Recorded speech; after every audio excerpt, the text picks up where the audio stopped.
Today's episode comes to you from the Blue Chew Studio. Get 10% off your first month of Blue Chew Gold with the code JR at bluechew.com.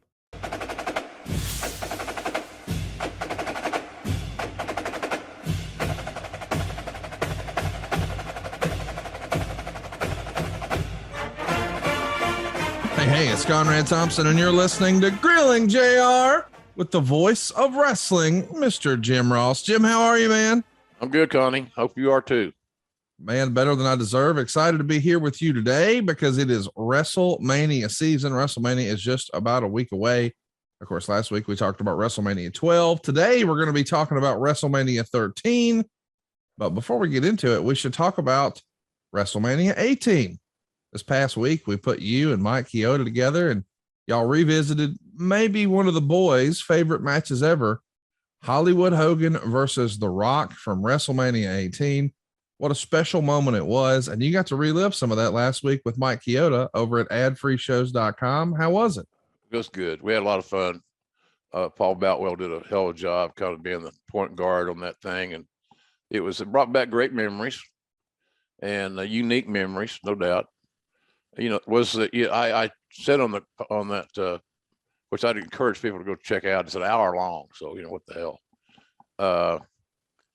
The match had a I guess politely say deliberate pace. Yeah. So some of the younger fans are going to say it was too slow for them. And what they're trying to say is they didn't do any tope el suicidas or nothing. Right. You know, they left their feet a few times, but it's all logical. And, I didn't know, Chioda told me Hogan hurt his rib in that match. And you could see Chioda talking to Hogan from time to time to make sure he was going to be okay. But it was a fun show to do. It was a unique concept. And, you can tell how things have improved. The production's improved for WWE. The crowd shots are more prevalent and clearer now than they were then. So I think we didn't I don't think they did a great job of displaying how many people actually were there, almost 70,000 folks. So it was good. It was fun. I enjoyed it, and very honored that I got a chance to be a part of that match, just right place, right time thing. So it's good. I had fun. Well, and I know you're going to have some fun across the pond. We get asked this question all the time. Hey man, when are you guys coming to the UK? Hey man, when are you guys coming to the UK? Well, I'm proud to announce right now that, my goodness, it's finally happening. Jim Ross is coming back. Yep. He's going to be there for the love of wrestling on April 23rd and April 24th. You can get all your ticket information on Twitter at FTLO Wrestling, or just go right to the website, baby. It's fortheloveofwrestling.co.uk. That's fortheloveofwrestling.co.uk. And Jim, you got some rabid fans over there, and you're going to see them April 23rd and April 24th. I'm looking forward to it, Conrad. It's one of my favorite destinations to go to the UK. And, I think the fact that there's not too strong a language issue, barrier, whatever, is one of those reasons. People have always loved me there, and I don't know why, but I sure do appreciate their support all these years. And, we used to go through, this is going to be in Liverpool. And as you said, and, that's where the Beatles Museum is and some other cool shit. So I'm excited about the fact that we're going to go over there. I'm going to go by myself, which is dangerous. Take a crazy 70-year-old, turn him loose. So here we are. But in all seriousness, the lineup for that is when I got the request, first thing I asked is who else is booked, just to see the scope of it. Does it have a chance of drawing a house, so to speak? And that's going to be dictated by who all is going to be appearing. And man, it's a who's who. I know there's been some cancellations. You always get that from the boys, but it's got I think the Steiners, the Dudleys were booked. I think one of them had to pull out, so they're not going to be there. Trish and Lita. I think Tori Wilson's going to be there. So already I'm happy.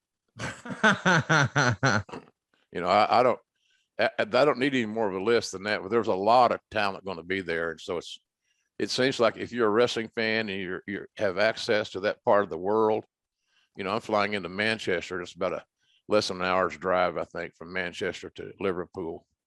So good opportunity for the fans to meet the folks they see on TV and that they followed all these years. And so I'm looking forward to it. Should be a lot of fun. It is going to be a lot of fun. Lillian Garcia's there. The Nasty Boys are there, and they're still announcing folks. Really glad to see your name back on that list, though. All the pros are going to be there. Don't miss it. It's April 23rd and April 24th for the loveofwrestling.co.uk. But without further ado, man, let's get into it. I can't believe it's been 25 years since WrestleMania 13. And Jim, as far as my fandom goes, this was my first WrestleMania back. I had an on again, off again relationship with wrestling once upon a time, but man, I was knee deep here. And what great stuff is happening in the company. Things are moving very quickly. Coming off the Final Four pay-per-view in Chattanooga in February, and then the craziness of the whole Thursday, Raw Thursday that we previously talked about. Bret Hart's the world champion. Rocky Maivia is the Intercontinental champion. The whole WrestleMania card has been shifted. Of course, the Raw right after Final Four, I believe that was in Nashville, Sid wins the world title. And man, we're off to the races. This is also the time where things are changing a little bit. We see a big meltdown right before WrestleMania 13 with Bret Hart. I'm sure we're going to talk a little bit about that. But as far as talent relations goes, when you've got, I don't know, it feels like a lot of stuff bubbling under the surface with Shawn and Bret Hart. Is that something you're having to deal with already, or does that not become more apparent until the summer? More apparent during the summer, but it was still an issue. It just made a lot of people uncomfortable. Yeah. Because both people had their cants. You know, Bret had a lot of support within the locker room. He was very well respected. Shawn was respected as well, but I think in a different way. At least that's my take on it. But it got worse as it went along, as we know. But on this show, this is one of the better pay-per-views, WrestleManias that we had. I thought, but because all of that match between Steve and Bret with Shamrock, the referee, I thought that was just a hell of a performance. It's very hard to pull off a double turn. Yes, very hard. And sometimes you don't even realize that's what's happening until it evolves a little bit more. And that's kind of how it was for me. You know, I didn't know, I knew Bret was going to go over, but I didn't know how. I didn't know when. I didn't know with what. And so for me, that makes it storytelling so much better, because then I can just focus on what's on the monitor, what's on the screen. And quite frankly, for any announcer, that's your money. Figure out how to follow the monitor and describe what you're seeing, because that's what your audience is seeing. So if you want to connect with your audience, then connect with them visually on your monitor, and that's what I did. That's how I've always worked. So it works for me. It might work for some of the other announcers that watch the show and listen to our podcast. So it was good, man. It was no issues that I remember going into it. It seemed like everything was okay. But we saw the same thing at WrestleMania 18 later on, 5 years later. A non-quote unquote main event stole the show. At WrestleMania 18, it was Rock and Hogan. At WrestleMania 13, it was Bret and Steve. At least that's my take on it. You know, and the main event couldn't follow. I don't know what could have followed that damn match, to be honest with you. Any Nothing. match you could book, you know. Nothing. So yeah, so you're right. So it was all, you know, the Bret Shawn stuff was still to come. We had that to look forward to. No doubt, when people talk about matches from 1997 or just all time at WrestleMania history, they talk about Austin and Bret here at 13, and we're going to get there. But boy, to say that things are going exactly as planned here in the company would not be accurate. Nitro is still firmly in the lead, and they have been since the spring of 96. And we're in the middle of the 83 weeks run here. This is going to be a down WrestleMania as far as overall revenue and interest and pay-per-view buy rates and all that. So behind the scenes, Vince is thinking, maybe I need to make some changes. So you start to see the taping schedule, where once upon a time, Monday Night Raw was taped like once a month, and then they just roll them out. Now they're thinking, okay, we're going to have to switch that up. We'll go live on one Monday, and then the very next day we'll record another Raw. we're going to have one in the can. So essentially, we're going to be taping every other week, sort of deal. But that means that's a new schedule for a lot of the guys too. Right. So you got to deal with that new touring schedule, if you will. But there's also a report in the Observer that Vince is going to be taking himself off of commentary to handle the shows backstage. And Jerry Lawler and yourself are going to become the main announcing duo. And boy, did you guys make magic. But this is the first time that really happens where Vince removes himself. Were you surprised that the old man made that decision? Yeah, kind of, because he had a lot of fun announcing. It seems like in a very stressful day, handling this various problems. And, you know, he would field calls from the office.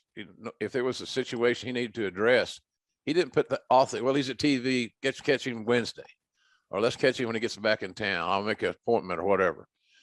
He took everything as it came because that's just his personality, just handling.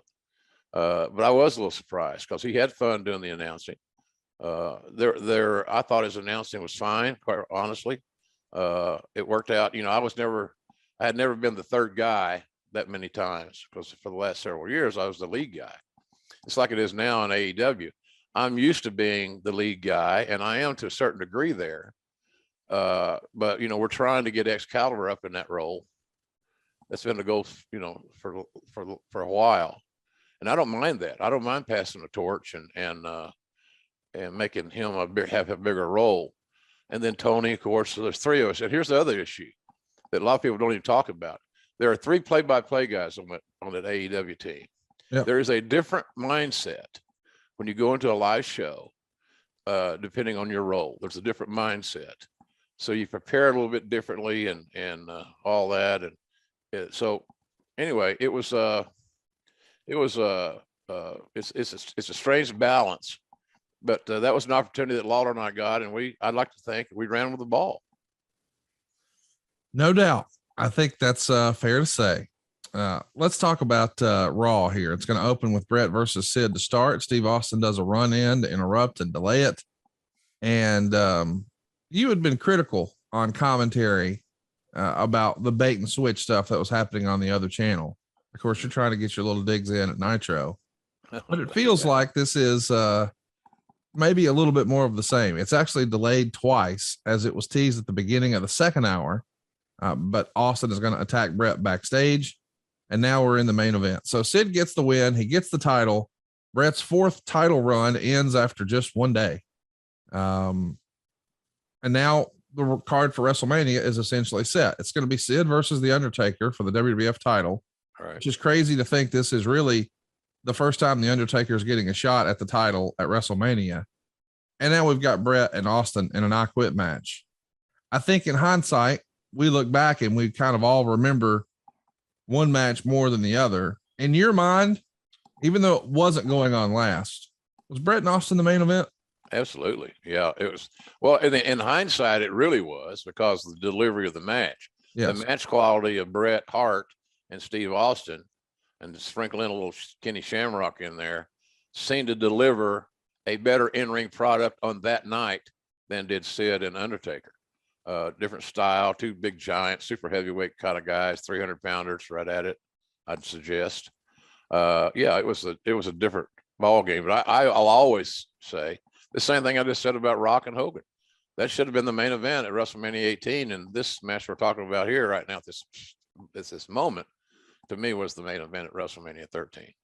So let me ask, in hindsight, why do you think Vince went with Undertaker Sid? Because we know how he felt about Bret Hart. Was he not yet sold on Stone Cold Steve Austin being a draw? Or did he just feel like Taker deserved it? Or did he feel like, well, we got to have giants in the main event? Because that is something that, you know, Vince used to have the old airport test. That was a conversation. Does he get people's attention when he comes through an airport? And how does it look on a poster and all that sort of thing? I'm not arguing that Undertaker didn't deserve his moment in the sun. Clearly he did. Yeah. But in hindsight, why do you think Vince didn't think, for whatever reason, Bret and Austin could close the show for the world title? Well, we none of us knew that match was going to be as magnificent as it was. Right. Once you see it and let it all soak in, and you hear the commentary and you hear the stories being told and watch these guys do their magic, then you have a whole different appreciation for that match. I honestly, I knew it would be a good match. I just didn't know how we're going to get out of it, which is good. That's good booking. I didn't ask. So I didn't know what the finish was going into it. And, but I knew who was scheduled to go over, and that was Bret. Just didn't know how it was going to happen. So it's just hard to sometimes predict these things. You know, it's like, well, Bret and Steve should go in last because you know they're going to have the greatest match of the year. Well, we don't know that. Right. And I think the other thing about the Undertaker element was simply Taker deserved a main event shot at WrestleMania. Sure. Two, him having he had not had the title on a zillion occasions. He was not a 34-time champion or whatever, being facetious. So I think that played into the situation as well. And there's some seasoning. Speaking of seasoning, of the big guy thing. When those guys came to the ring, it was a pretty impressive introduction. Yeah. Two big giants and both right around that 7-foot mark. So I think there's a lot of little things that play, Conrad. I'm not avoiding your question. I think there are a lot of things that play. And if we could foresee and look at a crystal ball, then obviously you'd book this thing last, the I Quit match, and it'd be easy to do. You make it non-sanctioned. There wasn't a title at stake, so it's a match where the regular card ends, which would end with Taker and Sid, and then the lights go out. You know the old deal. The lights go out for a moment. They flip back on. Now we're going to resume the rest of the show, which is an unsanctioned contest. We could have done that, and but you think of all these ideas that are somewhat good or bad or mediocre after the fact sometimes, and that's kind of what we're doing here. But it turned out to be the main event in my view. Speaking of a mediocre idea, Razor and Diesel, well, the fake ones, they're finally dropped as characters. I guess the gimmick had well ran its course. Yeah. How excited were you to shovel some dirt on that idea? Very happy. I didn't know what we were going to do with Rick Bogner, who was Razor. God bless his soul. But we all knew, when I signed Kane out of OVW, I knew that we have an educated, reliable athlete, 7-foot athlete. And then Glenn Jacobs Kane has gone on to become the mayor of Knox County, Tennessee. He's in politics. I hear he's doing a hell of a job, and people like him. So he's out there. I follow him on Twitter. It's fun follow. So we knew that that Glenn had a long-term future. We weren't so sure about Bogner, and he didn't have it outside the Razor thing, in my opinion. He's passed on too. God bless him. So, but I didn't like that deal to start with. I just thought we were wasting a lot of valuable television time on the billionaire Teds and all that other shit. It just took the air out of this. When your show's rolling along and then you stop and do that, you got to restart. And we restarted every week that we did those damn things. And they took a tremendous amount of production time in pre-tapes to get those things done. They would record them in Stanford as a rule at the TV studio, then edit it, and then here you go. I just never was a big fan of it, but also I'm a traditionalist, Conrad. I didn't see giving valuable TV time to the opposition. That's all we were doing at the end of the day, right? And when you watch those vignettes, if you watched it when you were that back in the day, what were you thinking about? Well, I'm sure you had WCW on your mind. Yeah. So why would the people that's whipping your ass every week, why do you need that? Yeah. And why do you draw attention to that? Yeah. Yeah. So anyhow, that's what I thought about that thing. But I was glad that thing had run its course. I wish it had run its course earlier, but not to be. But finally, we got out of that shit. I didn't like it. I don't think the fans liked it. I might be wrong, but I just don't know if the majority of the fans were enjoying that content. It seemed to be personal, and it seemed to be on a negative impetus. It was an idea that was a negative idea that was more personal, like Vince is pissed off. And that was his way of coping and defending his turf. I thought there were better ways to defend our turf by having better shows, and giving different guys breaks, putting some different people on top, like Austin, for example, and then rocking and rolling.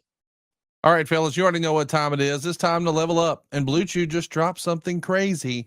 I'm talking about Blue Chew Gold. That's the newest innovation from the #1 chewable ED brand. But buddy, this ain't your grandpa's little blue pill. This is the 4-in-1 beast that's setting the gold standard for performance. You've got 2 ingredients for blood flow to keep that rocket pumping, mixed with apomorphine and oxytocin to turn up the arousal and connection in both your brain and your body. Blue Chew Gold dissolves under your tongue and it works in as little as 15 minutes. That means you can get it on quicker and stay in the game longer. Elevation without hesitation. Full ignition in 15 minutes or less. Make your life easier by getting harder and discover your options at bluechew.com. We've got a special deal for our listeners right now. Get 10% off your first month of Blue Chew Gold with the code JR. That's promo code JR. Visit bluechew.com for more details and important safety information. And we thank Blue Chew for sponsoring today's podcast. Well, you're rocking and rolling with a new idea that, boy, it got my attention. Here on Raw, we would see Jerry Lawler cut a promo on ECW, basically inviting them to show up to a real wrestling show. Later in the show, Heyman would call in and say ECW is going to be in the Manhattan Arena for Raw. Now, of course, we know this is just going to be some fun creative, but it is a bit of a paradigm shift. Vince is going to give another promotion access to his valuable television airtime. This is long before ECW has a TV deal. They're still syndicated. They're a renegade, essentially underground league. And you're going to be featuring them in prime time live at the Manhattan Center. Did you think Vince was losing it when you first heard that idea? No, not really. It's a different deal than the Billionaire Ted thing. The mindset of that, in my view, we were kind of quasi partners with ECW. You know, Yeah. we were helping helping Paul meet his overhead. I think it was $50K a month, I believe it was. And it came out of my budget. So I'm somewhat familiar with that. And I also knew that the next wave of talents, some of them were going to come from ECW. So we had a fertile, you know, it's like they say on swamp people. We had a very fertile honey hole. And we knew that those guys were there because they had a lot of good talent. And it's been well documented. So it's a little different ball game. We had an investment in it. And of course, at some point in time when it came crunch time, you know, Vince would own the library, which he does. So I think it was a different business deal, Connie. But under any other circumstances, I would have been shocked about Vince allowing that to occur. But he knew all he was doing was building another asset. And that's what we did with ECW. We built another asset and got some mileage out of it and had a couple of good pay-per-views. But the key thing is we restocked some of our shelves to some degree with those talents. Another talent that you're going to be stocking, it's going to be Ken Shamrock. He signs with the company on February 24th. At the time, apparently he had been talking to both WCW and New Japan. Did you think Ken was going to be able to come in and make an immediate impact for you guys? If he was booked correctly, yes, absolutely. He had a different style. And I remember one of his biggest supporters that came to me because he'd heard it through the grapevine. You know, of course, that's easy. Tell a wrestler is easy. Telephone, telegraph, tell a wrestler, I think it's the old cliche. I think, you know, Kenny was well respected by the boys because he was a tough bastard, still is. Yeah. God dang it. I saw a picture of him the other day on Twitter. Hell, he looks like he's 40. And he's probably in his 50s, maybe a little older. I don't know. But he looked great. Yes, He looked terrific. So Owen Hart was a big supporter of that whole thing. And Owen, of course, saw not to be that he's this great, he was this great humanitarian. He was, but he saw a match. He saw matches between him and Shamrock. That, you know, kind of had the dungeon feel, you know, from the Hart family home there in Calgary. So Kenny had a lot of supporters. and he was different. He had a little different game plan, using a lot of submissions and things like that. He looked great. You know, Kenny's problem for us at that time, for me anyway, was, you know, some guys are meant to be on the road and some guys at certain points in their life are not. Right. And Kenny had some challenges being on the road, oversleeping and, you know, things like that, partying. You know, he was a, but I never had any true issues with him. I had to fine him $5,000 one time, I think, for missing, I think it was El Paso. He slept through his wake up call. People were beating on the door to wake him up. By then, there wasn't a lot of flights into El Paso. I don't think there still are, but he missed a show. And that's, you know, that's just unacceptable. I'm old school in that regard. You got to go to work. Yeah. Go to work and be on time and be ready to rock and roll. But all in all, Kenny was a joy to work with, you know, because he kept guys honest. He wasn't worried about a bunch of spots. He wrestled. He body parted your ass, and it was kind of cool. So, but Owen, I remember Owen being one of the Ken Shamrock's biggest supporters, and that helped get him hired. Well, you said he body parted your ass. Let's talk about one of Shawn Michaels' body parts, specifically the knee. Obviously, when he does his "Lost My Smile" speech, there are people who are really moved by that. There are other people who raise an eyebrow and say, "This is all bullshit." Yeah, it wasn't, but that's the nature of the beast here. And if anything, in today's social media world, it's gotten even worse. Yeah. You know, the glass is, it seems like a lot of fans enjoy engaging in a topic where the glass is somewhat half empty, not half full. And, but I think that's just part of our society right now, Conrad. You know, you look at what draws, what gets clicks. It's not the fact that so-and-so went to his kid's birthday party last week. No, unless it was Kanye West. Yeah. You know, right. The reality is, if you go to TMZ.com, not a lot of cheerful stories over there. Negative is what sells. And that's always going to be that way. Yeah, that's right. You're right. So let's talk about the Manhattan Center show. What a show this is. Most of the WWF talent is still overseas for a European tour. Even you yourself aren't at the show. All right. But the big news coming out of the show is Ken Shamrock signing, the Road Warriors returning, and then, of course, all this ECW stuff. Right. Meltzer was pretty critical, though, of having the Legion of Doom wrestle an 11-minute match and not get a win over the Headbangers. Instead, it's a double count out. Yeah, mystery to me. This, in hindsight, is probably not the first impression people wanted from the Road Warriors. I mean, a generation prior, not even really that, a decade prior, boy, they were squashing guys in a minute or two. And now we're having them go 11 minutes and not just beat the Headbangers. And I'm not saying that the Headbangers didn't have an upside, but goodness gracious, this is one of the biggest box office draws in the history of wrestling. How quickly did you realize we don't have the old Road Warriors here? Pretty quick. Yeah. They were perceived differently. They were booked differently. But the one thing that still challenges me in my thinking is 11 minutes. I didn't like the Road Warriors should have won on their return. Yeah.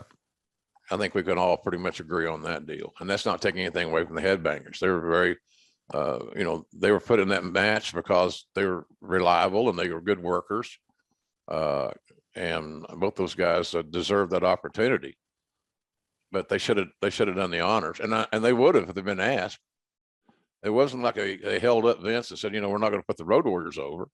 That's a good way to find the door, the exit, the nearest one. So I thought the match was too long for their skill set and their act. You know, I want to see them play the hits and power moves, striking, strong style, if you will, whatever the hell. But that was mismanaged. I don't understand that, why that was done that way. It's just what Vince wanted. So there you go. So Mark Mero, unfortunately, is going to tear his ACL. He's going to be down for 6 months, probably the worst possible 6 months he could be down. Let's talk a little bit more about this Manhattan Center situation, though. Heyman and Lawler are really going back and forth with each other. And it feels as if these guys have legitimate heat They did. Can you talk to us about that? Well, there's just prior stuff. I'm sure something occurred in Memphis, maybe a bad payoff or a bad booking in somebody's eyes or whatever. I don't want to say they hated each other, but they were about as different as night and day. The only thing they had in common is that they were both amazing performers, and they both prided themselves in their verbal skills, and rightfully so. But they didn't like each other, and I think that worked. Heyman, I told him one time, and I think I said on the show, one of the great attributes of a heel is that you're easy to dislike. Yep. You're a good villain. I want to see you get beat up and whatever. And Heyman had that skill. He still does. He's the best. He's as good a talker as there is in wrestling, and he's certainly the best talker in WWE, in my opinion. So, but they didn't like each other a lot.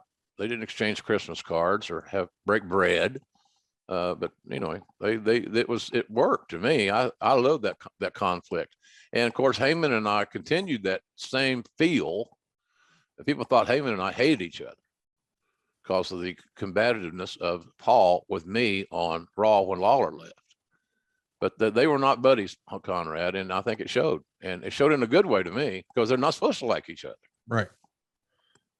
Miguel Perez is going to come into the company here. We know he'll eventually become a part of the Los Boricuas, but Dan Severn is showing up in late February. According to the Observer, he has a meeting at Titan Towers. And I guess the timing of that makes you wonder, did Vince think the UFC talent was perhaps the new place to look for this next big star? He's now got Ken Shamrock under contract, and now we're at least having a meeting with Dan.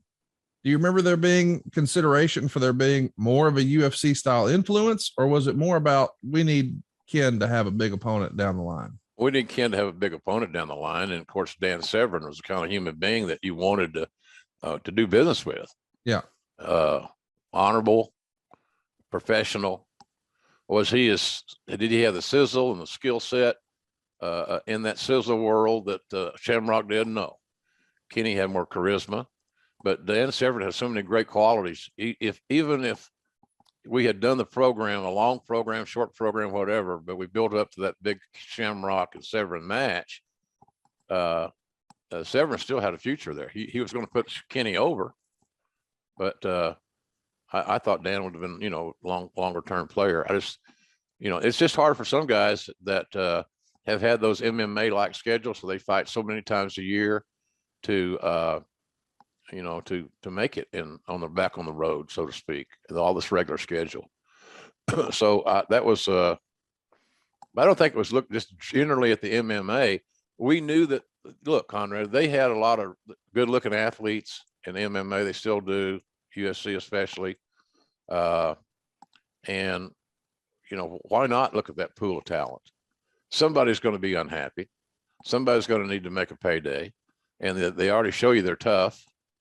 And most of them are in great shape. So, it's not a bad place to look. But because Shamrock and Severn both had pro wrestling experience, they kind of moved to the top of the list. And both of them had earned a lot of name identity. People knew who the hell they were, as opposed to bringing in somebody that you can't even pronounce their name.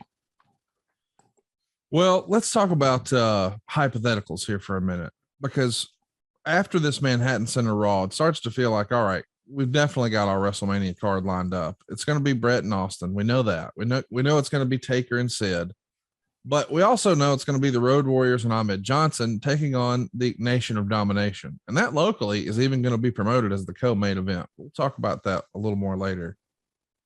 I'm wondering, does Shawn Michaels' injury just create absolute chaos? Like, this can't be the original plan. I think most of us as fans assume, well, it's going to be Bret and Shawn in a rematch from 12.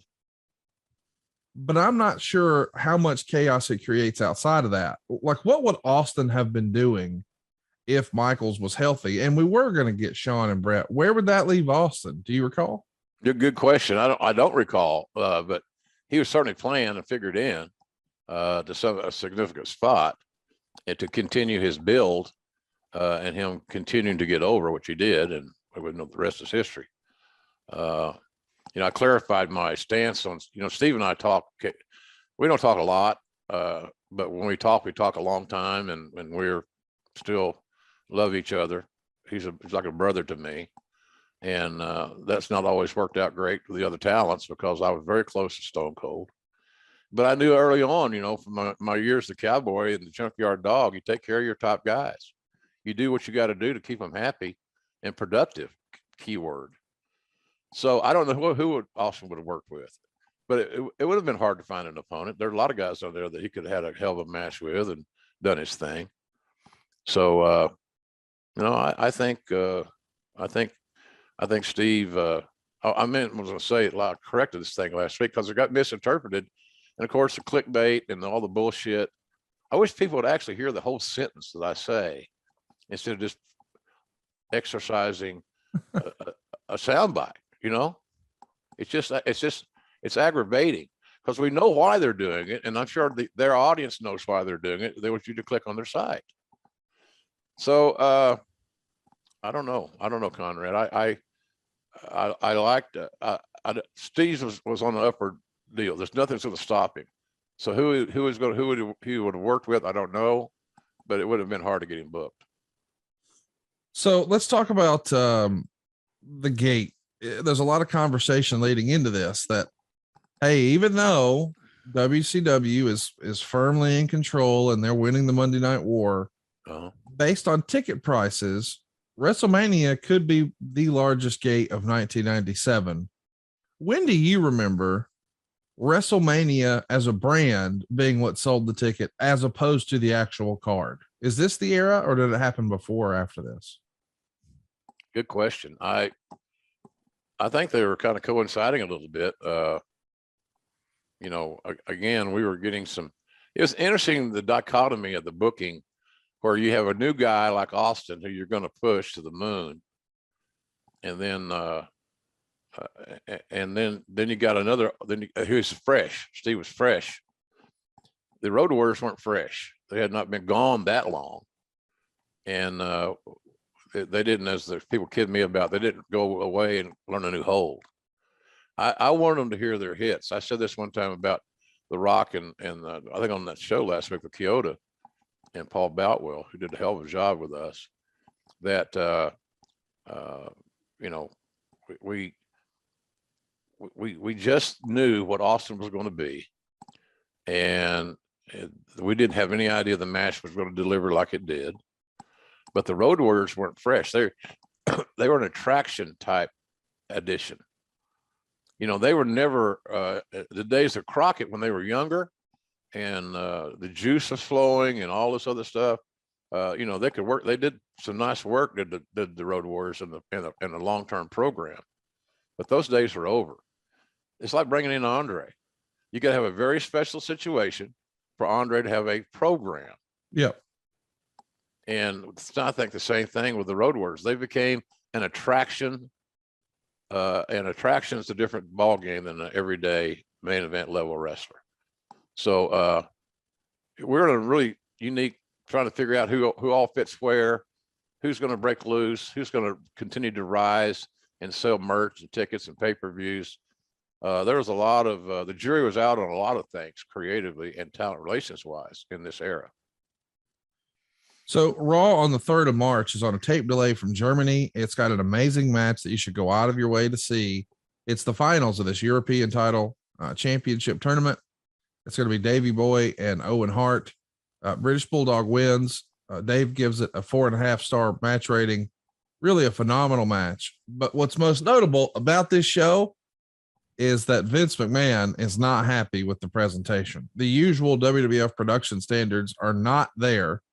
And this supposedly sets into motion a series of events where allegedly somehow, as Vince is frustrated and ranting about this and that, Vince Russo gets a little more creative power as a result.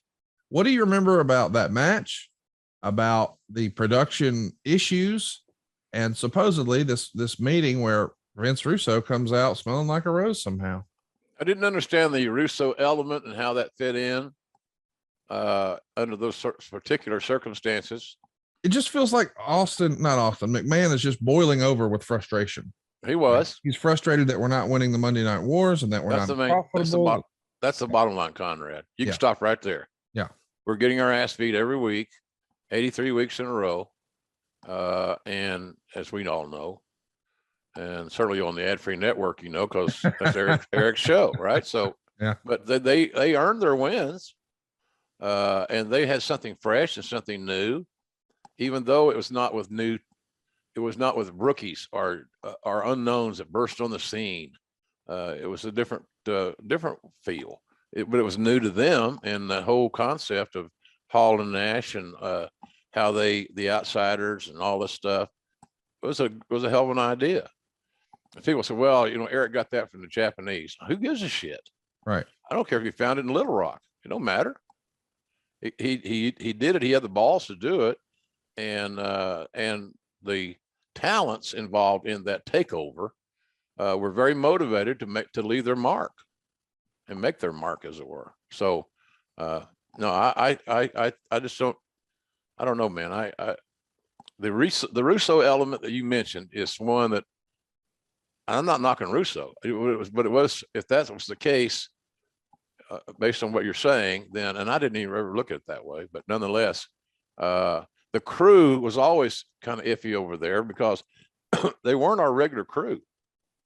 There were some key members, but it was a whole different mindset and all that stuff. So that didn't surprise me that he was going to be displeased. I don't think he was displeased with the match, but unless Meltzer had some dirt, my God, he got dirt. So I don't know, man. I thought the match was outstanding. And largely in part for Owen's generosity and unselfishness to his brother-in-law. So I thought it was a good match. But yeah, the key element here, you can go back to that one thing I said earlier, just a few moments ago. The Monday Night Wars had McMahon in a stew that he never relinquished. That was always the topic of every day, the ratings. Well, let's talk about another piece of TV business here. The MSG network has been a staple for the company for a long, long time, but they air the house show on March 16th for the first time in years. And it's also the last time ever. Do you know what was happening? I mean, was just television changing? Yeah. Yeah. Yeah, that's what it was. And the MSG network they had a lot of obligations and new obligations. They had multiple teams that they represented on the network. So available time was scarce. But I think you said, as simple as this, the TV landscape was changing. And with some of those sports networks, their arrangements, their deals with their teams in their marketplace, or like it would be the Yankees or the Mets or whatever it may be. Then, of course, in New York, you got all the hockey teams, you got basketball. I mean, they're going to be packed. They got plenty of content. So I don't know if they really needed us, but I used to, when I was I was still working for Cowboy. Right. I used to watch on cable the MSG shows. I enjoyed the shit out of them because it was a house show. It's basically produced like a house show. And I always enjoyed those shows, but I think it was just a matter of the changing landscape of the television market. So let's talk about TV here for a minute. Raw on March 10th features a pretty dramatic shift. At this point, Raw is a staple amongst wrestling fans. Until Nitro started winning all the time, this was the #1 wrestling show in the world. But now here on March 10th, well, it's no longer Monday Night Raw. Now it's Raw is War. You got a new stage. You got the big Titantron. You got the big Pyro Open.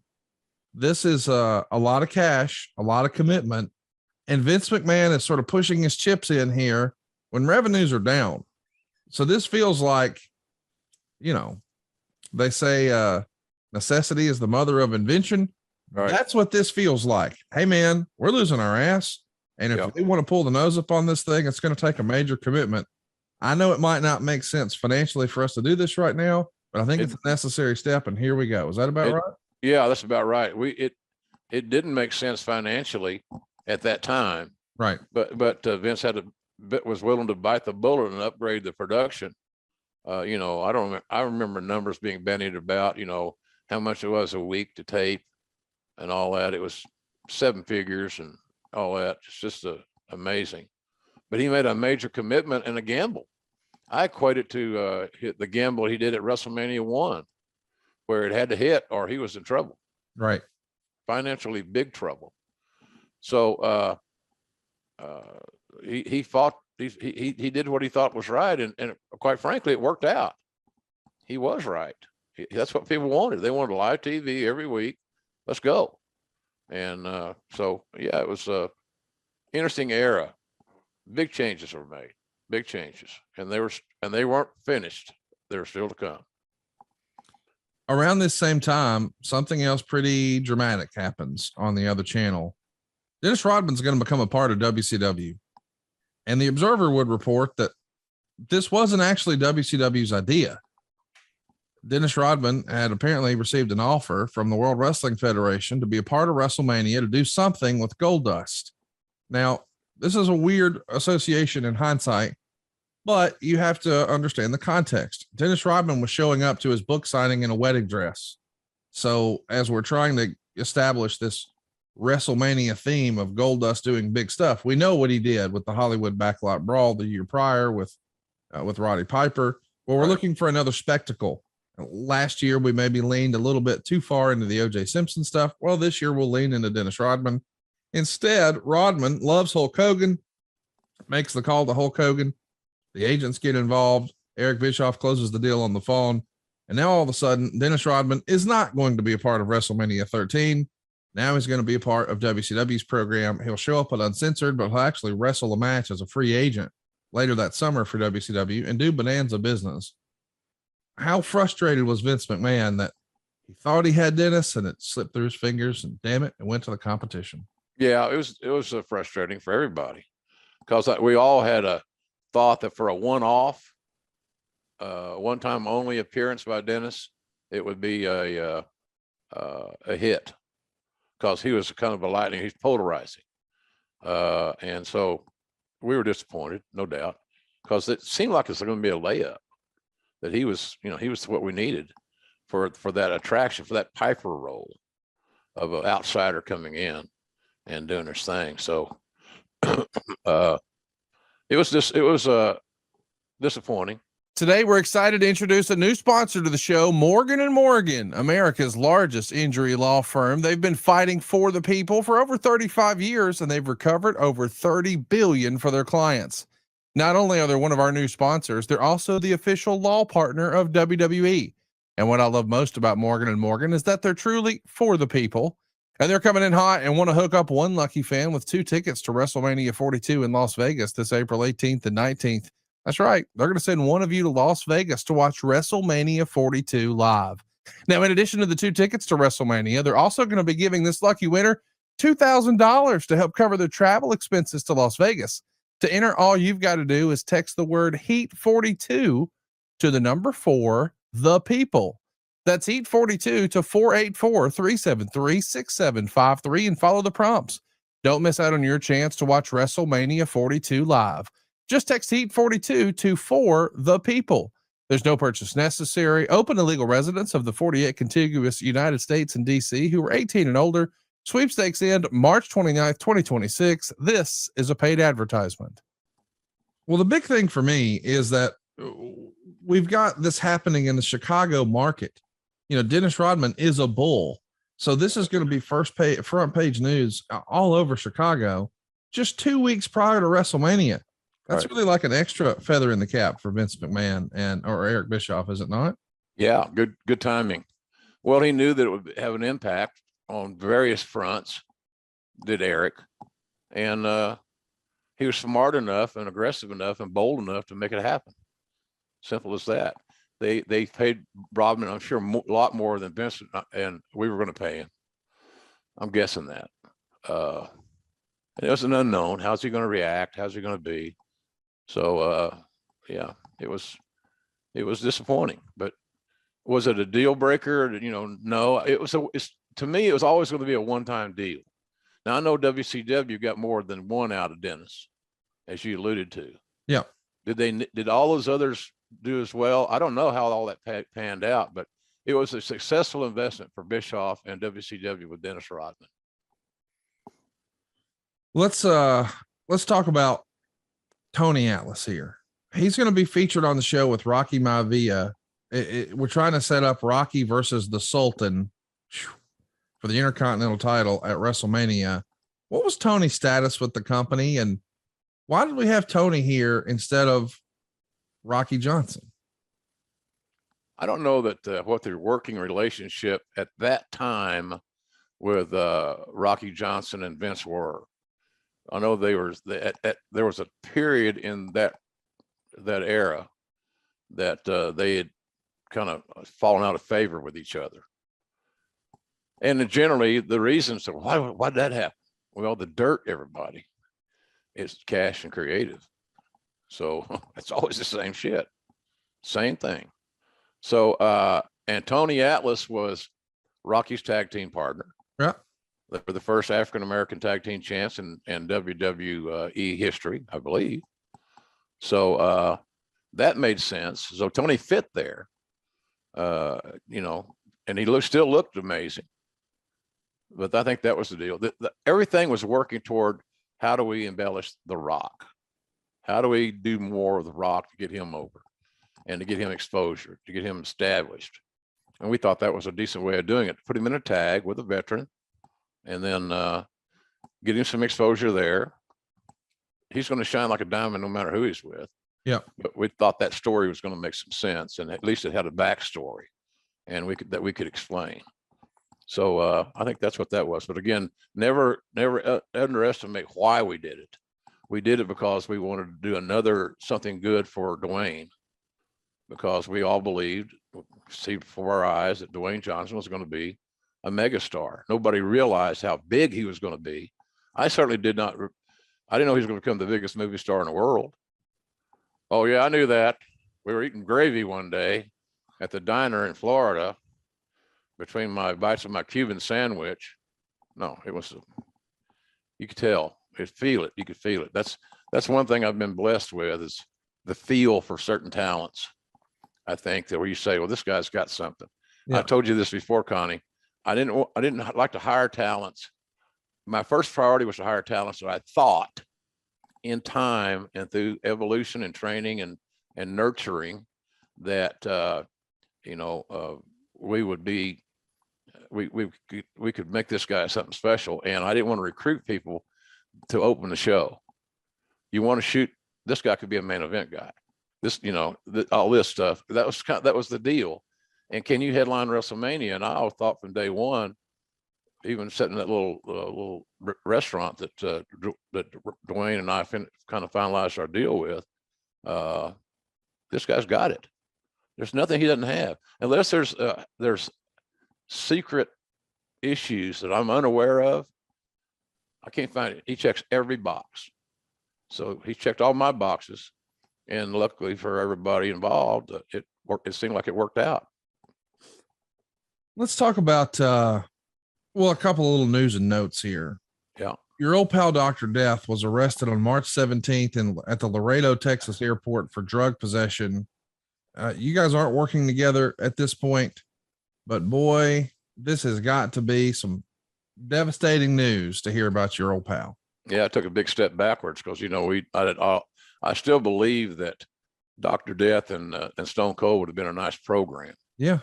I thought that would have been a match that people would have had interest in. They both had the same tough mindset. It'd been get Doc over would have been fairly easy. Big athletic guy, around 300 pounds, that could move around and all that stuff. Get him some wins, all that good stuff, and then of course morph into later on. Program with Austin was money, but that said, everything, all those plans are futured after Doc made a very poor decision, bad judgment, and I felt so bad for him. He did it himself, so I'm not feeling like, well, the system got him, or it was a, you know, whatever. It was just a thing where he made a bad decision, and he got busted, and it could have been a lot of other guys getting busted, but it was on that day, it was him, and it was unfortunate and not good at all. Your old bud, Brian Pillman, he's going to be added to the color commentary duties on Shotgun along your side. What'd you think of Brian as a color guy? Thought he had a great future. And that's what I tried to convince him. So you could be the next Jesse the Body Ventura.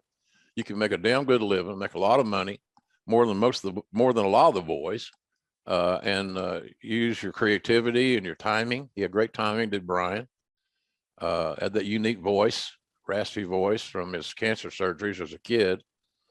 So, because I thought, and I never said it to him, but in a blunt way, but his wrestling career was essentially over when he had that ankle fused and all that stuff. It was, I think that was around. I think I'm not getting my dates confused here, but I just felt like Brian the days to be a main event star, which he had to be in his mind's eye, had kind of blown by him with him having nothing to do about it. He was on bad timing, bad luck. But Brian still thought he could wrestle, and but I thought he had a chance to be a real good color commentator, and that would have given him some stability, consistent checks, learning a new skill set. Because Brian always had the mind like a booker. He always was creative and was thinking ahead, always had ideas and so forth. So him morphing into that color analyst role with an edge, to me, was money. But he was never happy in that role, ever. And I couldn't make him happy. I tried. I really did try. And I volunteered to work with him and I did all that good stuff. But it just, he had one thing on his mind, that was to get in the ring again and main event big cards as a wrestler, not a broadcaster. Let's talk about this now infamous Raw from Syracuse. It's headlined by Sid and Bret Hart in a cage match. Shawn Michaels is going to be out here doing an interview about how he's going to be a part of WrestleMania. Again, this is 3 weeks after he lost his smile. Who knows? The end of the show, though, is what's most notable. The show goes long. I guess there's an approved overage here or overrun, but we've got Bret versus Sid in a cage match for the title. And it ends when Taker slams the door shut on Bret, and then Sid climbs out to retain the title. They go to commercial, and when they come back, that's the big story. Vince McMahon, who has only ever been acknowledged as being a commentator on the program, is climbing into the ring to interview Bret. Bret shoves him down really hard, and that gets a big reaction. McMahon is selling it great, and Meltzer would say this. During the Hart turn, Hart said, "This is bullshit," after losing the Sid in the cage match while he threw Vince McMahon to the ground. Vince, the master actor, had a great glare at Hart. Hart said if people were mad at him, tough shit.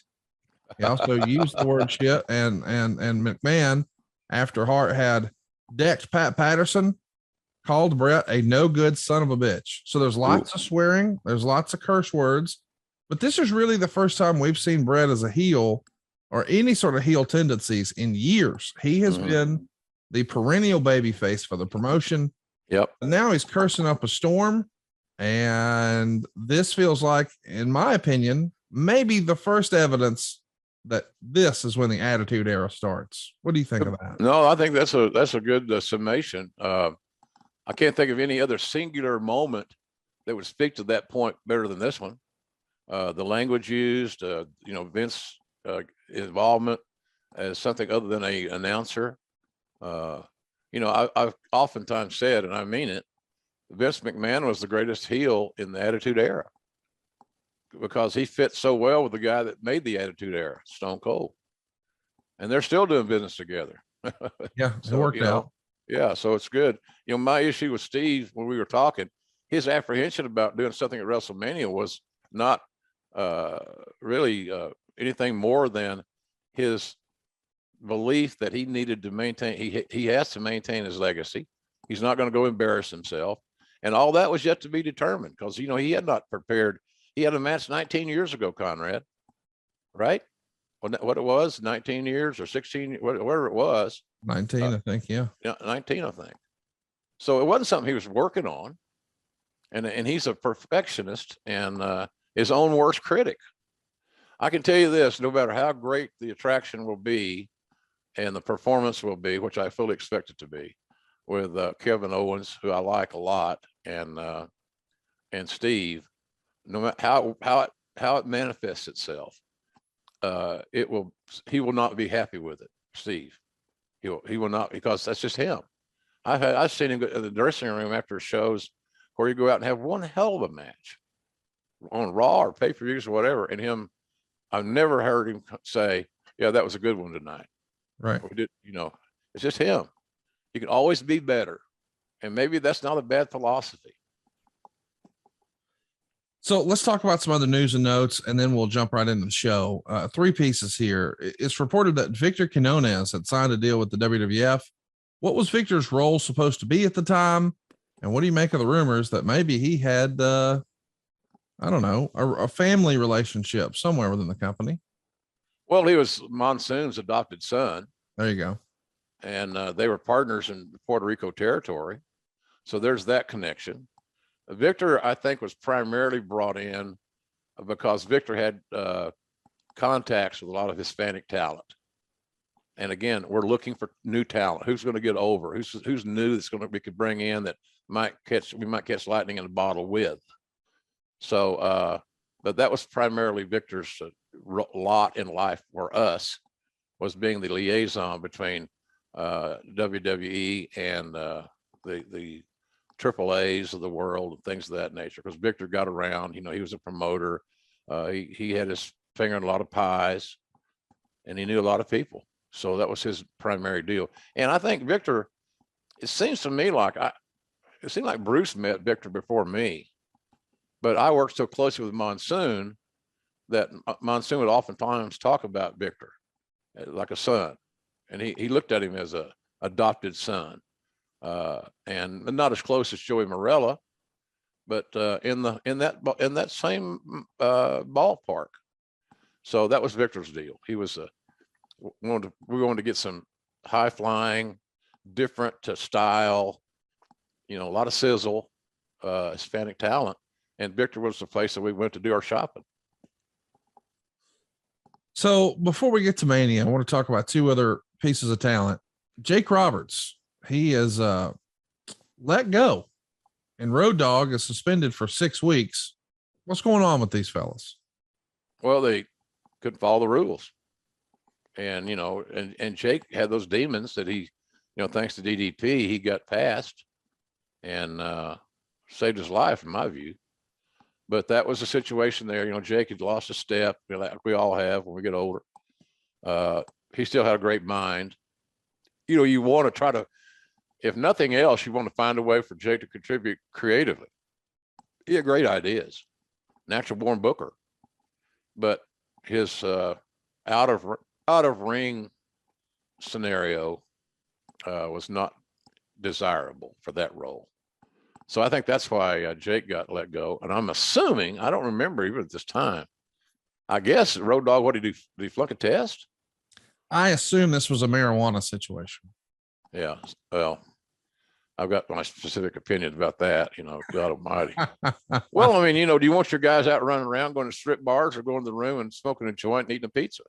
I know what I'm going to say. I can't say that as officially as the EVP of talent relations eventually became. But really, in reality, they're on the road. They're going to do something. You can't make everybody become, clean and sober and straight with a wave of a magic wand. Unfortunately, I wish it was that simple. So they're away from home. They need a relief. So my theory was always, and I told some guys off the record, why don't you just go have a joint, order a pizza, sit in your room, watch a movie. So it reminds me of Viscera telling me that he took Viagra to watch porn. And I don't know if he smoked pot, but he had his recreation. So you got to get guys some kind of escape. And that's an extreme example, quite frankly. But I think that, Brian, I don't even, now when you brought that up, I didn't even remember him getting suspended, to be honest with you. He had not risen to the level that he became as a member of DX. Yeah, he's not the Road Dogg yet. I mean, no. We're still a ways away from that. Right, but he's talented as hell, and and he's like a lot of us. We had old habits we had to break. So let's just remind everybody, there's another little piece of potential drama. to bring up. The Cauliflower Alley Club did their thing in Studio City, California on March 15th. 8 days later is when WrestleMania is taking place. And while they're on stage, Larry and his son Kurt were both talking so highly about Vince McMahon. And as it turns out, 3 days later, he is in Titan Towers. So on the 18th, again, just a handful of days prior to WrestleMania, Kurt is inside Titan Towers. Mm-hmm. Now, everyone believed that Kurt had already signed a deal or had a deal in principle with WCW to join WCW as a full-time wrestler. So when Eric Bischoff hears about this banquet and the visit to Titan, he reaches out to Kurt on the 21st, 2 days prior to WrestleMania. And apparently Kurt tells Eric, oh, I'm just screwing with McMahon. Do you remember? I love that story, by the way. Do you remember there being, hey, what if Mr. Perfect was a surprise at WrestleMania and it just didn't happen? Well, yeah, we thought he was still a hell of an attraction. Yeah. And Kurt Hennig could work. My God, he was great. Did he eventually sign at that time with WCW? He did go to WCW. He never came back. It did feel like, in hindsight, man, he's just messing with Vince here. Just making, well, he was messing with Vince is the story you tell Eric. Yes. Okay. Let's get that straight. You drive the price up by that's bingo. Yeah. There's your deal, Conrad. When it's not about the money, it's all about the money. And so all Kurt did was to create a positive environment for himself to get more money and to get that gig down. And WCW, and God almighty, look, he was friends with Hall and Nash and all those dudes. Scott Hall, who we lost here just recently, unfortunately. Man, what a show of respect and admiration by the wrestling community and fans around the world for Razor Ramon, aka Scott Hall, or vice versa. It was amazing to me, heartwarming, quite frankly. I wish Scott was still alive to enjoy that, because he would have been very proud of that opportunity and that scenario evolving. But all Eric did was, all that Kurt did was say the right things. He was a great worker, man. He knew, he was born in the wrestling business. He knew every in and out and every button to push and the whole 9 yards. But he was still a talented son of a gun. And he played the both sides like a fiddle, and he won. He got the money he wanted, I'm sure, from Eric, and he got the gig he wanted. So it was that's how that ended up. But yeah, we thought that Mr. Perfect still had some fuel left, some gas left in the tank, Conrad, even though it might not have been as expensive then as it is now, the old gasoline thing. But anyway, it's that was another, I don't say it was a stumble or we would have rather have had Kurt on our team than see him go to the other side. Simple as that. Well, let's talk about WrestleMania. We're finally here. The show is well received by the readers. It got a 77% thumbs up. There's 18,197 fans in the building. 16,467 of them were paying fans for a total gate of $837,150. That makes it the largest gate for pro wrestling in the United States since WrestleMania X. And the show opens with the Blackjacks. Man, what a great tag team they were, taking on Doug Furnas and Phil LaFawn, another incredible tag team, against the Godwins and the Headbangers. The winner of this match gets a title shot on Raw. Now that feels like something that would have happened on Raw, and the title shot's here, but whatever. It's a nice way to get 4 tag teams involved in a payday. A 4-way tag team match is probably going to be a little challenging to put together, but looking back, great talent. The Godwins, more than capable. The Headbangers, very capable. Furnas and LaFawn were just outstanding. And as a fan, I thought the Blackjacks could be huge. I loved repackaging Bradshaw and Wyndham here. Yeah. Checked a lot of boxes for me. What'd you think of this crew here? Good. Was good nucleus of tag teams just to build around and from, and then of course the thing you always look at for at least that was my vision, is that who's going to spin out as the single star. Yes. You got 8 guys there. You got 4 teams. You got 8 guys. Are one of the 8 going to break loose and become bigger than you perceive they could be or would be? So, but all those guys they're solid workers. We were hoping that, we were, JBL was an unknown entity because he just kind of, burst on the scene. And even though he'd been working a while, but we were hoping that we could get some magic out of Barry, because at one time Barry Windham was considered one of the top, 3 or 4 workers in the world. Yeah. The Headbangers always were team players, did a good job. Who else is in that match? You said the Godwins. Yeah, I love the Godwins. They're good guys. They work their gimmick well. So in any event, our tag team situation was not in bad shape. Like you said, it was not in bad shape. There were 4 good teams right there that you could build from and add to, and maybe one spins out and become a big star. They don't have the best match. It's an elimination match to get the Blackjacks and the Furnace and the Fawn out. They're DQ'd and counted out. It comes down to the Godwins and the Headbangers. Meltzer didn't love that. Gave it -0.5 star. And up next, boy, this feels so weird with the benefit of hindsight. It's Rocky Maivia versus the Sultan for the Intercontinental title. Now, this is a long way from it being The Rock and Rikishi. But here we are, Rocky and Sultan. They go 9 minutes and 45 seconds with Honky Tonk Man doing commentary. They're showing Tony Atlas in the crowd watching. They also show Lou Albano sitting next to Arnie Scotland at ringside. Scotland. Yeah, there's a huge deal where we get to see finally Rocky Johnson at the age of 55 coming to make the save, doing his 1970s Ali shuffle. Right. Meltzer would say the post-match angle was one of those things that looked better on paper than it turned out to be. And he gave it 1.25 stars. Obviously these guys are destined for greatness, but it's probably hard to see it watching this match. Might be. Yeah, it might be. Well, again, we're trying to put things around Dwayne that he could build from, and having his father there, who was eventually a Hall of Fame guy. And like I said, he and Tony Atlas, the first African American tag team champs in WWE history. That's to me, that's a real cool accolade. But it was all about Dwayne. What can we do to put, we put Dwayne with Sultan because Rikishi was their cousins, as the legend goes. And we knew that Rikishi, being a skilled worker and wanting to get over himself, and he was under that mask gimmick, even though his body kind of gave him away, under the cloak of the hood and the mysterious Sultan, we knew he'd take care of Dwayne, and we needed to make sure that was happening. So there was a rhyme and reason for all that stuff. But again, it was all about working back toward Dwayne to get him over and establish us a huge star to be.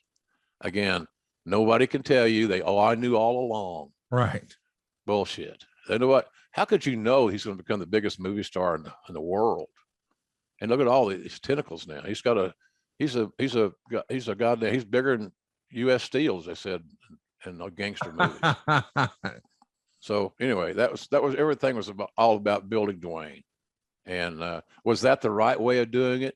And now in hindsight, we could pick apart any angle, any storylines, easy.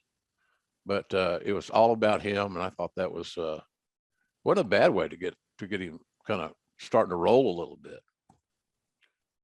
Next up, Hunter Hearst Helmsley is going to pin Goldust in 14 minutes and 28 seconds. Meltzer would say the match started off hot. These guys are both better than average workers, but for some reason, considering how hard each is pushed, they just have no chemistry in the ring with each other. Now, as a reminder, Chyna is now a part of the presentation. We first saw her the previous month at the pay-per-view in Chattanooga, but she was this mysterious woman. She attacks Marlena the second time, and that's when we learn that her name is Chyna. And of course, it happens again here. Chyna goes after Marlena. Goldust goes for the curtain call. Helmsley gets out of it. Then he tries to set up the pedigree, but Goldust escapes that. Now Goldust finally has the curtain call set up, but he sees Chyna going after Marlena, and he pulls her to the apron. Helmsley comes from behind with a knee dive to Goldust, who then crashes into Marlena. Marlena flies into Chyna's arms. So of course, Chyna is just ragdolling Marlena in a bear hug. That allows Helmsley to hit the pedigree for the pin, 2.25 stars. These guys worked so many matches in this era. Do you agree with Meltzer that they didn't have the chemistry you might expect? No, I don't. I'm not sure what he was looking for. And it maybe just the field, his instincts. I'm not sure about Dave in that regard. I thought they had good chemistry, and I thought all their matches were solid, told good stories, but there was never a personal issue there. You know, I know that Scott Hall, we were talking about or mentioned, he didn't like the character, didn't want to work with Goldust because of the homophobia like angle. The wrestling business had never seen an angle built around homophobia since Gorgeous George. And that was Gorgeous George's whole shtick, was, you know, being funny or whatever the word back in those days were. Yeah. So, you know, I think some guy, it wasn't everybody's cup of tea. I like the Goldust character a lot. I thought Dustin pulled it off like a champ. But I think that as far as the chemistry, I just remember those guys having big stinkers, Conrad. Do you having big stinking matches? I don't remember that. No. So, but I disagree with Dave on that. But look, it's an opinion. I don't hate him for disagreeing with not having the same opinion as me or you. He has a right to that. But I don't happen to agree with it this time. Coming up next, it's Owen and Davey Boy retaining the tag titles, going to a double count out with Vader and Mankind in 16 minutes and 8 seconds. So Vader, you know, not too long prior to this was maybe figured in to be one of the top players. And we know that he's out and Sid is in. It is interesting to think about maybe this main event would have wound up being Vader Taker, but it didn't happen. Yeah. Mankind has been with the company for a year at this point. He debuted the night after WrestleMania 12, and now he's going to be here in a tag match, considering he too had a bunch of main events with not only Shawn Michaels, but mostly the Undertaker. It's a bit of an odd pairing to see them as a tag team here because they're heels and they're taking on other heel tag teams. And Owen and Davey, what do you think of this booking? It was awkward. A little bit awkward. I mean, there's star power to galore. That's kind of what you look for, I guess, in a large sense when you don't go into an event with a big program and a buildup and a backstory. And these guys didn't have a significant long-term backstory, but there was a lot of sizzle, a lot of star power for that matchup. And you know, I thought it was at least 2.5 stars. That's what Meltzer gave it, but I thought it might be better than that. There's a lot of cool things that happened in that match, but I wasn't wild about the double count out. I don't know that's like kissing your sister. In all due respect to sisters around the world, but that's the old cliche. It's a kissing your sister finish. It's like a ball game ending in a tie, and that's why professional sports has tried to come around where you don't have ties, you have winners and losers. I got to tell you, that's one of the great Jim Ross lines of all time right there. With all due respect to sisters around the world. What a great line. You know, we're 4 matches into this WrestleMania, and boy, it doesn't feel all that special, but it's not bad. It's just not blow away. And then this happens. Match number 5 is what it's all about. I just want to, this match, if you do one thing this week, and by the way, folks, we hope you enjoyed AEW Dynamite last night. We still get to hear JR do his thing. He's still the voice of wrestling. We hope that you're going to check out Friday Night Rampage. But man, if you're looking for something old school, something that we all grew up on, something that's like as Americana as apple pie, go back and watch Bret and Austin. It's the 5th match. They go 22 minutes and 5 seconds. I would even say it's the best 22 minutes of wrestling you could watch this week. No disrespect to any of the current stuff that's happening. But my goodness, this was magic. It was special. It gets all 5 stars. And it's really unlike anything else that we had ever seen in a WrestleMania.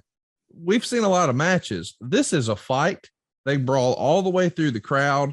There's a special guest referee in Ken Shamrock. It is that double turn. There's the iconic moment where Austin's trying to power out of the sharpshooter and the blood is streaming down. Where does this rank for you, Jim, as far as best matches you ever had the luxury and pleasure of calling? At WrestleMania, it would be, I can't think of anything that topped it. It would be it'd be sitting in the 1 hole or the 1A. I'm trying to think of something that I could give you better. And I know we just did the Rock and Hogan, which is Rock and Hogan was a great attraction. Yes. We talked about attractions a while ago, and a difference in being an attraction wrestler and being an everyday in the lineup guy. But man, I don't know what it would be. I'm trying to think of what am I missing? What am I leaving out? I thought Taker and Shawn at WrestleMania 25, one of my, was really good. That would be the only thing I could think that would be in that same vein. And I don't mean to cut you off, but I want to tag in about WrestleMania 18. Mm-hmm. If you go watch if you go watch Rock Hogan a few years later at WrestleMania 18, but you watch it without the sound, it's not that good. It's the environment, it's the crowd, it's the crowd. The crowd really was the star of that. They made the match feel so much bigger, so special. But you could watch this one on mute. Now you shouldn't do it because JR's calling his ass off. But you could watch this one on mute, and it's still phenomenal. Yeah, but it's less about the crowd and more about the work, if that makes sense. That does make sense. And the star of the WrestleMania 18, in all due respect to Dwayne and Hogan, was the crowd. Yeah, they created the environment that those guys were smart enough and attuned enough, paying attention enough to embellish what they were hearing, what they were getting. They fit right into the crowd's enthusiasm, and the fact that Hogan was being cheered as a babyface, and Rock was, if there was a heel in the match, it might have been Dwayne, simply because people were there to see the Eagles and hear him play Hotel California. Yeah, and that's what they got from Rock and Hogan. They got Hogan to play Hotel California, and people loved it, and the right guy won, and et cetera, et cetera. But this is a different animal that we're talking about here. This was a masterpiece, a wrestling masterpiece. If you're a talent watching our podcast, I know a lot do, and we appreciate everybody watching, obviously. You can learn a lot by watching this contest. Yeah, you learn. It's a great teaching tool. You can watch the sound down, sound up, whatever. But if you're a talent and you're a worker in today's marketplace, this match at WrestleMania 13 still stands the test of time, and it would improve your game if you studied it and understood why Steve and Bret were doing what they were doing, because it was a symphony. It was really tremendous to me. Go out of your way to see it. Really, really a special match. But what's interesting is what happens at the end. As we mentioned, Austin's got that blood streaming down his face. He's in the sharpshooter, but because of the blood loss and the pain, he passes out. So right. Ken Shamrock calls the match, and Bret gets a big baby face pop for that. But then Bret's not done. Bret keeps attacking Austin's knee. After it's over, after Austin's unconscious, he's attacking a guy who's just prone and vulnerable, and the fans start to boo. And all of a sudden now, Austin wants to get up on his own and walk back on his own.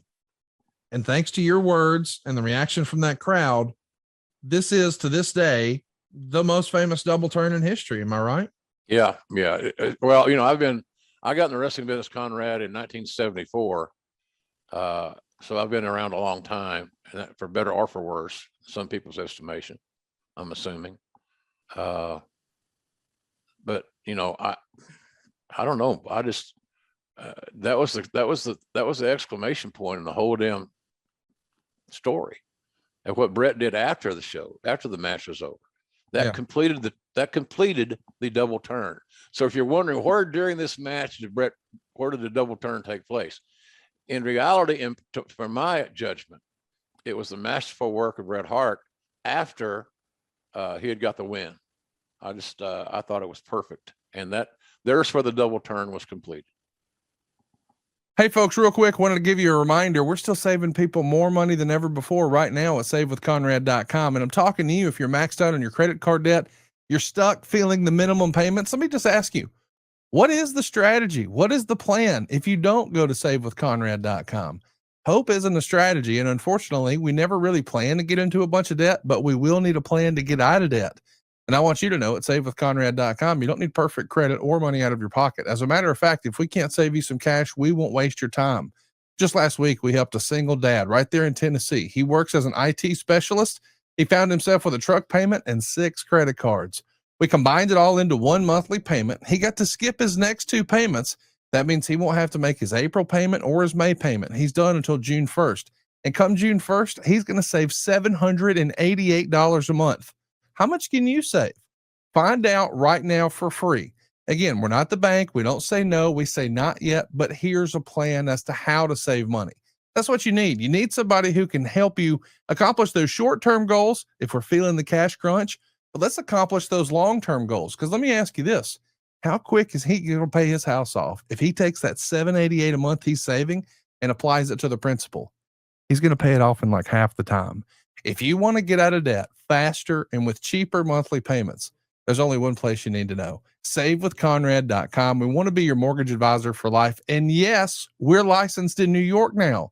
No matter where you are, we can find a way to help you save money. It all starts with a plan. Let's get a plan together. It costs absolutely nothing out of pocket. Again, there's no application fee. There's no credit report fee. Go right now, SaveWithConrad.com, or send me an email personally, Conrad@SaveWithConrad.com. Give us a call toll free, 888-425-0105. Tell us what's giving you problems right now. And it's okay if you're behind on your credit cards right now. A lot of families are feeling the pinch. And I want you to know, Fannie and Freddie, they've actually removed their minimum credit score requirement back in November. That means we've been able to help families we could have never helped before. Families with credit scores in the 530s are still saving money, and you can too, but you need a plan. Let me be your guy, your mortgage guy.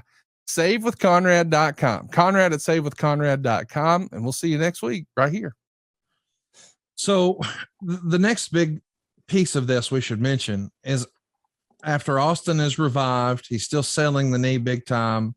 He gives a referee a stone cold stunner. He limps to the back and the crowd is chanting his name. Meltzer would say, this is one we'll remember for a long time. One of the absolute best matches of all time. And we're still not done. Coming up next is the Legion of Doom and Ahmed Johnson taking on Farouk, Crush, and Savio Vega. It's a Chicago street fight.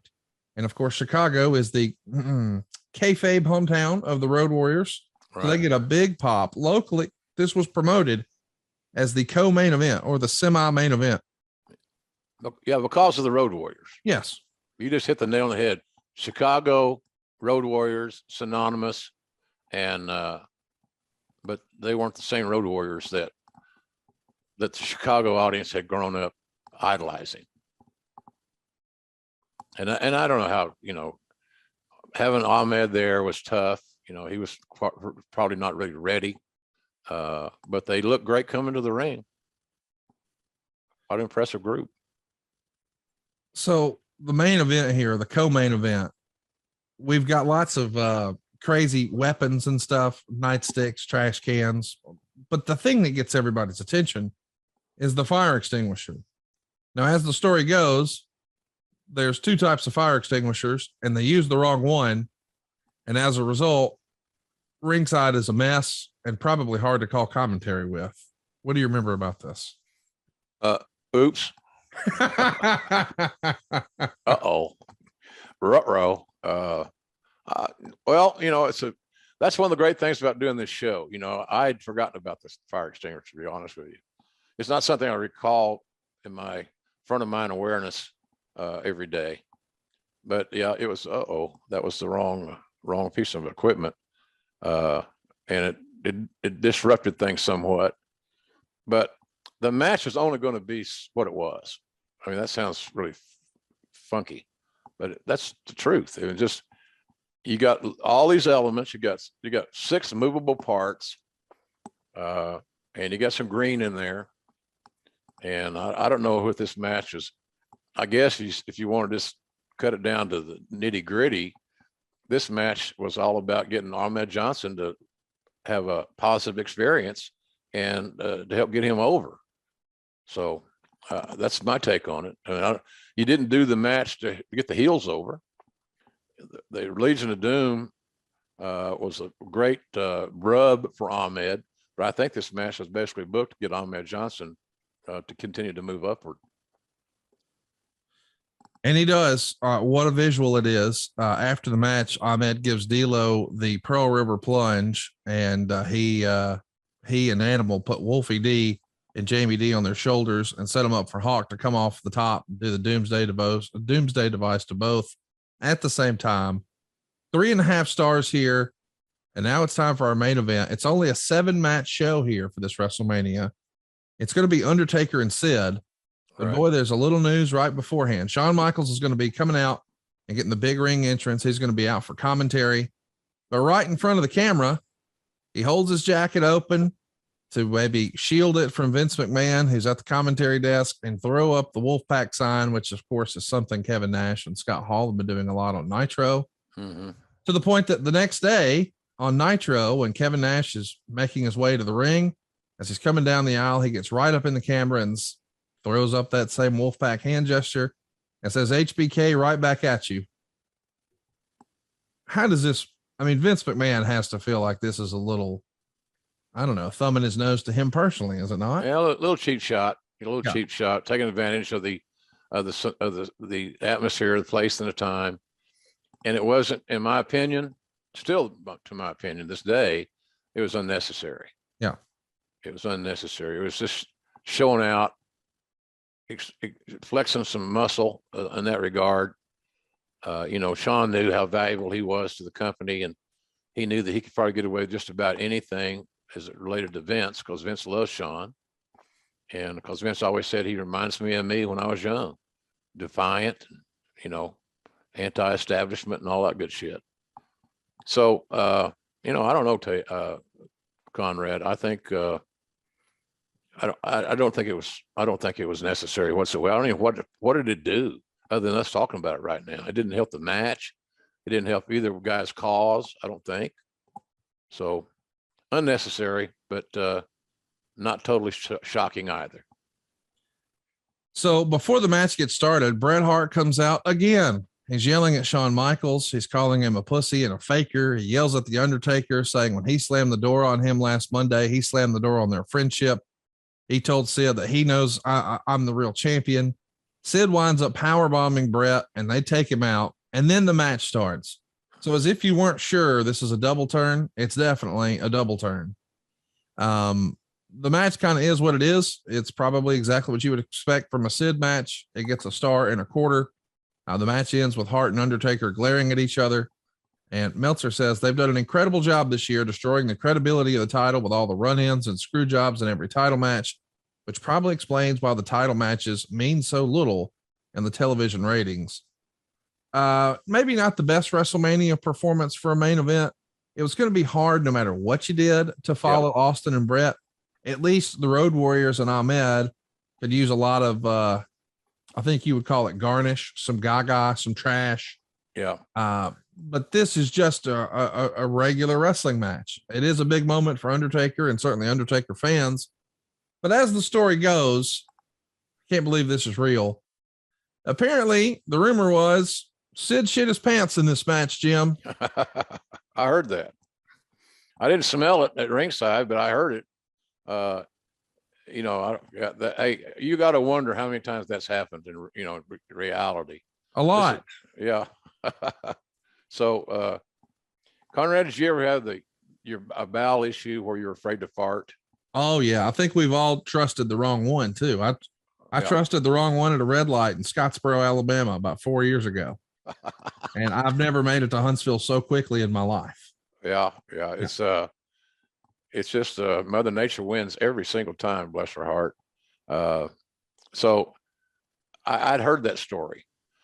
To be honest with you, after the show, the only thing people were talking about wasn't Sid taking a dump in his tights. No, it was Austin and Bret. They stole the show. They stole the show big time. And they showed you what you could do if you had a great, great chemistry and you're unselfish and you told a good story. They connected all their dots. And normally, as the old saying goes, we've talked about it here, and I never really understood exactly why it's this way, but it's been this way, certainly for me, since I got in the business in the 70s, that the heel calls the match. So the heel is the conductor. He's in charge of the symphony. And if that's the way it was in this match, Of course, Steve had his input, no doubt about that. You could tell that by watching the match. But if that was the case, Bret did a hell of a job of orchestrating that contest. And that's why I say if wrestlers today or fans today go back and look, you'll get an education of a double turn and telling an amazing story in I think, what'd you say, the 5th match on the show? Yeah. And we only had 7 because there's going to be some time used. And Vince is going to give Bret and Steve whatever time they wanted. And then Taker, of course, to get the same courtesy. Taker's situation was he didn't need to go 20-something minutes, which said, in hindsight, right, which is going to be very 2020-ish. So what everybody was talking about, no dumping the tights. They were talking about that match, which we all knew we may never see something as perfectly executed again in our careers. And to this day, I have never seen a match that was better executed in my entire career than Bret and Steve. It was perfect. I don't know what they could have done any different to make it any better. Because you can always go back to the match and say, man, if they'd have done that, I didn't like that spot. That kind of took me down, took me out of it or whatever. Never did that. There's never a disconnect. So again, it's an incredible performance that we all can learn from, no doubt. It's my favorite match ever. I'm glad we got to talk about it today. Before we wrap things up, we've got a ton of fan questions. I don't think we'll get to all of them. Let's hit a few here. I'll hurry. Michael wants to know, did you almost piss yourself when that 2x4 went flying out of Hawk's hands and into the crowd? Yeah. I was worried that somebody got hurt. Yeah. That was that deal. That's just carefree and crazy. That's a good word. Carefree and crazy. It might be a t-shirt. Yeah, it was a little anxious moment to say the very least. And it certainly wasn't planned. And luckily nobody got hurt. Justin Davis wants to know, was Bret excited about the heel turn or did he need some convincing? No, a lot of that was his idea. A lot of it was Bret's idea. Bret was not going to do anything of significance that he wasn't comfortable with, but he created this atmosphere of a heel turn and a heel Bret Hart fabulously. So no, he was on board 100%. And he also, again, created to a lot of that creative. I mean, he was in there. He had a lot of ideas. He had a lot of the things you saw were Bret Hart's ideas. So no, he was cool with it. Adam, one of our supporters over at adfreeshows.com, wants to know, what was USA Network's response to Bret's expletive-laden promo after the steel cage match on the Raw leading up to the show? Did Bret have any input on this post-match promo, or was it just one more piece to add to the heel turn? No, I think it was one more piece to add to the heel turn, but I don't know that the reason that it was that it got this skated by, I guess, was the fact it was on so late. You got to remember what time of the night it was at that point in time, and the network was a little bit more lenient. Then we wouldn't have done that in hour 1 in the first segment, but we did it late at night. But again, people got to understand, Bret was so well respected and his opinion was so valued. He didn't do anything that he didn't feel was the right thing for the story or the business or his angle or whatever. But he was fully on board with all the turn. He thought it was time, and he knew in Canada, which was his primary focus, he's still going to be a babyface. So who loses? Nobody. Who wins? Everybody involved getting a payoff. Here we go. We're at the end of the show where we're going to preview what we're doing next week. But before we do, I want to mention something that you and I've been working on for a little while behind the scenes. It's adfreecares.com. What we've decided to do, Jim, is we're going to donate 100% of the proceeds from all of our t-shirt sales this year directly to St. Jude's Children's Hospital. Yeah, that's great. It's something that is important to you and I. Yep. And we're so excited that, first of all, we've lowered the prices of all of our shirts. All of our shirts are $17.99. We receive not $1 of that. 100% of it goes directly to St. Jude's. So all these fun shirts that we've got throughout our entire Grilling JR run, they're now 100% going directly to St. Jude. So you get a cool shirt at a great price, cheaper than ever, but 100% goes directly to St. Jude's. How cool is that, Jim? It's awesome. You know, I know that sometimes people criticize the TV spots because there's so many on some networks supporting St. Jude's Children's Hospital. You know, no family ever gets a bill. These kids are. If you watch the video, I watch those commercials like it's an infomercial or it's a documentary or something. I'm so lucky my daughters are healthy. My granddaughters are healthy. We're all lucky in that regard. We could say that. But man, these kids are fighters, and this is such a great service for their parents. You know, it'd be hard for me to check in, go to Memphis and check in there and put my child in the hospital with cancer treatments. It's just I shudder to think how that even happens. But thank God that St. Jude Children's people do a phenomenal job of helping these families and supporting these kids. And that's really what it's all about. You know, at some point in time in our lives, you got to stop long enough to give back something. And so if it's a matter of buying a t-shirt that you're going to wear anyway, which we appreciate, I think there should be more JR t-shirts on in the crowd at AEW.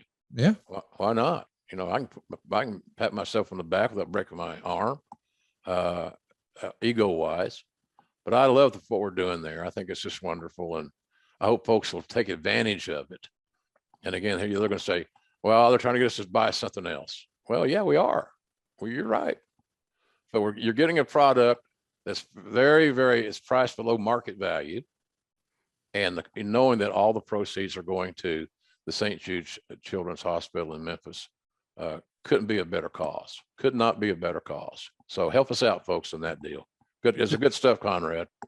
Do something nice for somebody. Check out happycares.com. Again, all the shirts are cheaper than ever, and 100% of the proceeds goes directly to St. Jude's. And I'm fired up about next week, man. We're talking WrestleMania 23. Donald Trump is here. Vince McMahon is here. We've also got John Cena and Shawn Michaels, Batista versus Undertaker Streak, and your Hall of Fame induction the night before. Lot to talk about for WrestleMania 23. That's next week. Between now and then, though, I'm going to grill at least twice with your famous seasoning, buddy, from jrsbbq.com. I love you, Conrad, for that. And we love the folks that are checking us out, going on the site, just looking around. You know, this weekend, I'm in Oklahoma right now, obviously, as you can kind of tell, in my office in Oklahoma. I hadn't been here since October, so I really missed my place. Tough week to be home alone, because on March 20th is the date 5 years ago that Jan got killed. So it's a tough week to be here, but I wouldn't want to be anywhere else because I feel her presence. I look around and all these pictures, the mantles and the Rolling Stones and all these things I've got here was perfect. That was her deal. She did it because she knew I loved Mickey Mantle and John Wayne and things like that. And so my office is cluttered with photos. We could do a show about just this stuff if we wanted to. But being here without her on the week that she died is a little poignant for me. But I'm a big boy and I've gotten used to her not being around, but being in this actual house and not at Florida on the beach is challenging. So it's just hard to believe she's been gone 5 years. It just didn't seem like it could happen.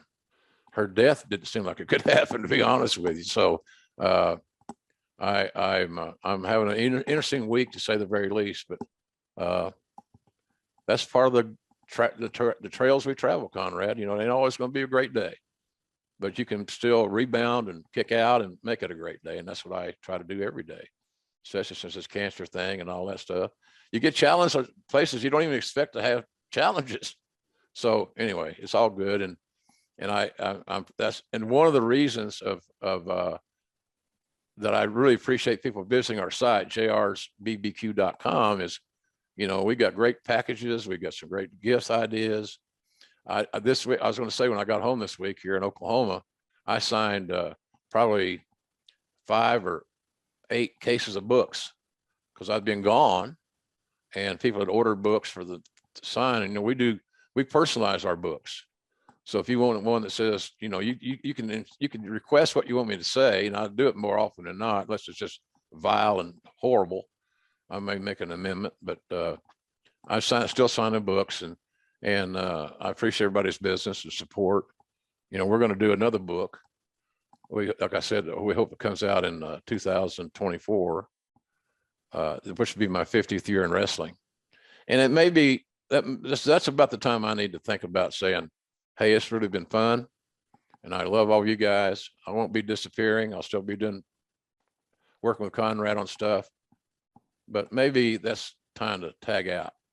I mean, God dang, how much barbecue can a redneck eat? So the book is starting to come together, and I think we're going to call it JR 50.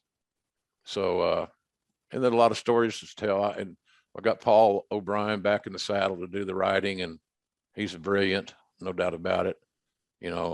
So interesting times are coming up, but they still made better with a good old outdoor barbecue or cooking something indoors, and that all-purpose seasoning can be used in so many different ways. It's just a magic dust, to say the least. Yeah.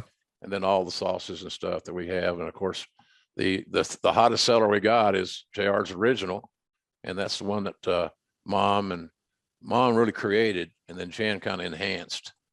So it's good stuff. But if you need a gift for a wrestling fan, or you like to use barbecue sauce or chipotle ketchup, the mustard's still healthy. It's got, I think, 1 gram of sugar. So if you're trying to watch your sugar intake, the mustard is a great option for you. So, and as I say all the time, Connie, other than thank you for us being able to do this, is it don't cost nothing to look. That's right. Check it out, and we appreciate that. That's the first step, and that's one we appreciate. So jrsbbq.com. My buddy Stephen Link, who runs our site there, and my his partner's been sick. He's had viral pneumonia, so we got a little bit behind on some orders, but we're catching up. Good thing that we have orders, and that's why I was happy to get all those books signed. And I'm going to be back here next week, and we're going to hopefully sign some more books. If they're ordered, we'll get them done and back in your hands. So it's all good. And the thing about this too, because of shipping, we can send a book internationally. So if you're listening to this and you're saying in Liverpool, where I'm going to be in few weeks, we can get you a book shipped. And because it's not food, it's not beef jerky. We never talk about the beef jerky. It's one of my top sellers, and just it's hard to keep it in stock. But that's kind of where I am. I'm very blessed and very happy that we started this business. I just want to see it grow, and that's kind of what we're doing right now, just watching it grow, and it's all because of you guys. So I thank you for that. Well, we've had a lot of fun on the show today, and hope you guys have as well. We hope you'll check out AEW Dynamite this next week. JR still doing his thing each and every Wednesday on TBS. And next week, man, it's WrestleMania 23 here on Thursday, and then WrestleMania nights 1 and 2. Another 2-night WrestleMania happened next week. It sounds like a great opportunity to throw down on some barbecue or anything else with that all-purpose seasoning. People use it for everything. It's at jrsbbq.com. Of course, you get all of our shows early and ad-free over at adfreeshows.com. And we put together JR and Mike Chioda to relive WrestleMania 18 and the magic that Hulk Hogan and The Rock gave us that night. Go check it out, adfreeshows.com. Jim, this was a lot of fun, man. I'm looking forward to doing it again next week. WrestleMania 23 on deck right here on Grilling JR with the voice of wrestling, Mr. Jim Ross. Thanks, everybody, for tuning in. Thank you, Conrad, for all your great work. And we'll come back and kick some more ass here next week, everybody. But in the meantime, we definitely are grateful for your support. So keep watching, keep telling your friends about our program, and we'll look forward to seeing you again here next week. Good old Conrad. See you, everybody.